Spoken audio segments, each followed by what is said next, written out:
So Timothy and I met during our senior year of high school. It was about March of 2010, so it's crazy to think that that was almost 10 years ago. So we met at a party that I was not supposed to be going to, so I kind of lied to my parents and told them that I was spending the night with a friend. But the good thing is that if I didn't go to the party, I would have met my future husband. I remember the first actual time we probably sat down and talked was at one party we had at our friend's house. It was just, it kind of got cold, so we got into each other's cars and we're just sitting there talking, and just for a random time we'd never actually spoken before, and we just kind of sat there and talked in the car all night. Well, so technically the first impression that I've ever had of him was that he was kind of an arrogant jerk, because I hadn't met him yet, but just the way he portrayed himself around school, he just didn't walk around with a smile on his face. He just was not friendly looking. So my first impression of him was not good at all. But then meeting him at the party, he was a really nice guy, and I don't know, it changed my whole perception of him. The first day after we officially decided we were starting to be dating, it was us going to fill out job applications for myself, actually, because I was looking for a job right after we graduated high school, and we went to old Chicago, and she spilled her drink all over me. I think I spilled a drink on him. She was doing something with her hands and just knocked it all over the table and into my lap, so that was our first experience. I am a very clumsy person, and when I get nervous, I flail and talk with my hands. So yeah, that's why that happened. It was only up from there, I guess you could say. We had our first kiss before we were actually official. Our first kiss was in the Citgo parking lot in my old car. It's not very romantic, but I made the first move. He did not make the first move. I don't know if whatever, I didn't, because we had been sitting in a car just talking, getting to know each other more, and we had been sitting in my car for about 5 hours, and it was time to go. The sun was up when we first started talking, the sun was going down, and he was about to get out of the car and just leave, and I was no, I'm gonna kiss him. So I kissed him, and it was wonderful. Probably remarkable.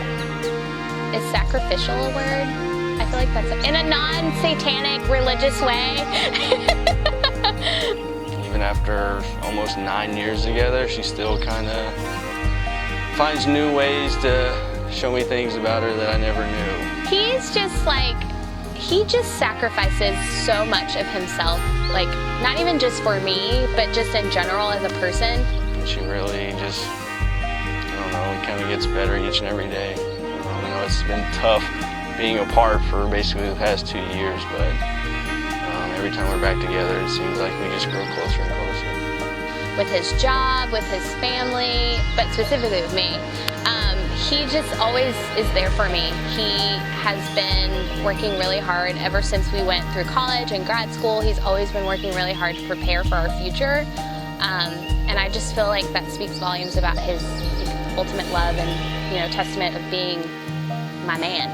He does what he needs to do to provide for me, and I think that's what makes me love him so much, because he's so caring and genuine and invested in me, and I think that's what makes me feel completely safe with him. For me, it's probably how much she cares and is supportive of other people other than just herself. Not even just for me personally, but her friends, her family. She always tends to put other people before her own self. She'll do what's best for others before she takes care of herself. And I have to honestly remind her sometimes, babe, sometimes you have to do what's best for you, not others. And I know with the profession I work in with football and stuff, how kind of crazy it is and all over the place. She's been nothing but supportive and caring and wants me to do the best for me, even if it means we do have to be apart. So it's really just how much she cares for other people. I just love how invested he is in my family. He comes from a very small family. I love his family to death, but they're really small, and my family is significantly huge. And from day one, like when I told him I got a lot of cousins, I got a lot of, extended family, I think he was a bit nervous. Seeing like over the past 9 years, almost 10 years, like how much when we go see my cousins or family, he greets them and, he hugs them and he, gets back and forth banter with them. That's what I really love about him, the fact that he stepped out of his comfort zone and embraced them as his own. I think she's more of a planner than I ever have been.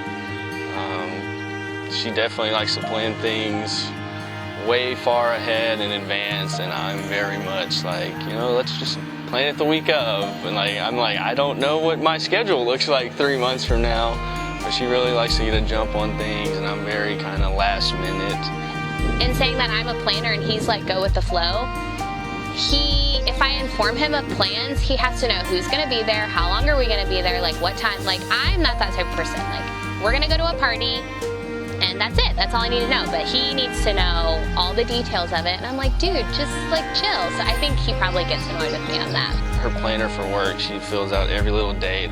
I don't even like using the calendar app on my phone or anything to put stuff in, so like I just kind of let it go.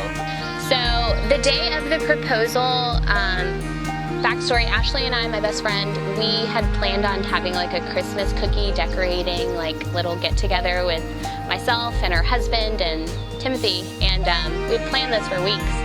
And we were even gonna wear like a matching pajama outfit, like we were doing like the whole thing. And when she planned it, I still didn't think there was anything to it. So that whole day I felt really sick, and I was just like planning on canceling, honestly. But he was very much like, babe, we need to go. It hit me one day. I mean, I knew I wanted to propose to her probably not even a year into the relationship. I kind of knew that's where it was going. But in terms of details and school and work and all that stuff, it's been extended out this long. But thankfully, her friend Ashley was there to help a lot, so I kind of leaned on her to help set things up, since I was, 8 hours away in Virginia. And I still felt really sick, and I kept telling him, I was like, I don't want to go. Please, let's not go. And he was like, no, let's just wait. Let's wait for her to call. So I told him, I was like, if she doesn't text me within 5 minutes and let me know that we need to come over, I'm leaving. We're just going to go home. And he's like, okay. So I could tell he was getting a little bit anxious because he was on his phone a lot, but I still didn't think about it. So she actually calls me within the 5-minute interval, and she's like, hey. And I was like, hey. She's like, I'm finally home, but I'm actually picking up the kids from my mom's house. So if you guys just want to meet us over there, my brother Bub, he actually built this bed frame for us that we have been wanting to see, because we were planning on moving next summer now, and they wanted us to see what it looked like and things like that. So I was like, okay. And so I'm going upstairs because that's where the bed is built, and I didn't even notice that Timothy did not follow me at all. So we get upstairs and the bed's not there, and I'm like, what is happening? So her mom's like, oh, I think Bub built it on the back porch. And of course we're like, that's typical Bub behavior to do something odd like that. So they lead us out to the back porch. I think I opened the door. I do remember she just kind of froze there for a minute, and I was just kind of waiting for her to come over, and it didn't look like she was going to move for a minute. I hear Ed Sheeran's Perfect song playing. I see Timothy standing on this side with bags with words, will you marry me, written out. And it was a blur. I just remember just seeing all of this happening with both eyes, oh my God, this is it. And I just stand there and start ugly crying. And I think I stood there. I don't know how long I stood there. It was really awkward. I think I stood there for 5 minutes before I walked over to him. I think I just, I said something I've been waiting for this moment for a long time. You're the love of my life. I wouldn't want to spend another day with anyone else. Just kind of got down on one knee and asked her, and she said yes, between crying and cracking up. It was the happiest day of my life, but it was also I couldn't believe it was finally there. After 9 years of waiting, well, it was only 8.5, but it still felt like an eternity. The fact that it finally happened, and the fact that he was able to pull it off without me having any idea that it was going to happen, it was the best. Honestly, probably just that first moment of seeing her walk down the aisle. Just see what that's like. I think that's when it'll really actually set in for me that, you know, it's happening after all this time. So that's probably the one thing that sticks out in my mind, just seeing her walk down the aisle. Seeing this whole chapter of our lives, I feel like it's in a 10-year-long chapter, which is not normal for a lot of couples. So for us to have made it to this monumental moment of we're married now, I think it's going to be great to start this whole new chapter together. You know, no more long distance, no more moving, no more adjustments, no more anything. Finally closing this chapter and really starting our lives together. I think that's the most exciting part for us. I just think in general, the way our relationship has come along. We never rushed anything. We never made rash decisions or anything. We always were calculated and made decisions together. And you know, even though it's taken 9 years or whatever, we really do feel that we did it our way, the right way, how we wanted it to happen, and we just kind of let it develop on its own rather than trying to force something when it wasn't ready to happen or when it was supposed to happen. We just kind of let it develop, and I think that's what's made it so special for me, is we've really kind of grown together, watched each other mature between school and grad school and new jobs and careers and things. It's really, we've kind of, in a way, already started our life together before we've officially kind of started together, so to speak. Just how genuinely in love we are and have been over the whole course of our relationship. It's never, we've had our issues, but I think, you know, what couple doesn't when they go through different seasons of life? And to remember all that work that we've put in, because being with me is a really tough job, and just, you know, just telling ourselves to work at it every single day, no matter what. And I hope that we have, how many kids do I want? I want 3 kids, so yeah, we're gonna have 3 kids. He just wants 2, but I like odd numbers, so who cares what he says. And we'll have 2 dogs.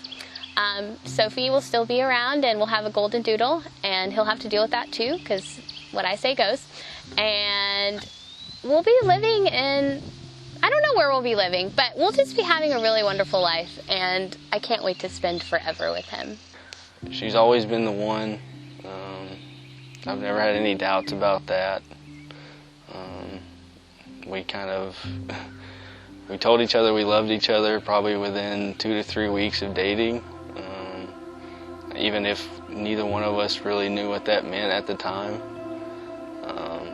But I think very shortly after that, you know, it was pretty apparent that, at least in my mind, I knew I didn't want to be with anyone else. T. Scott, I love you so much, and I am super pumped to be your wife. I thank you for choosing me to be yours every single day, and I just can't wait to marry you, babe. And this is gonna be awesome. It's gonna be great. I'm excited.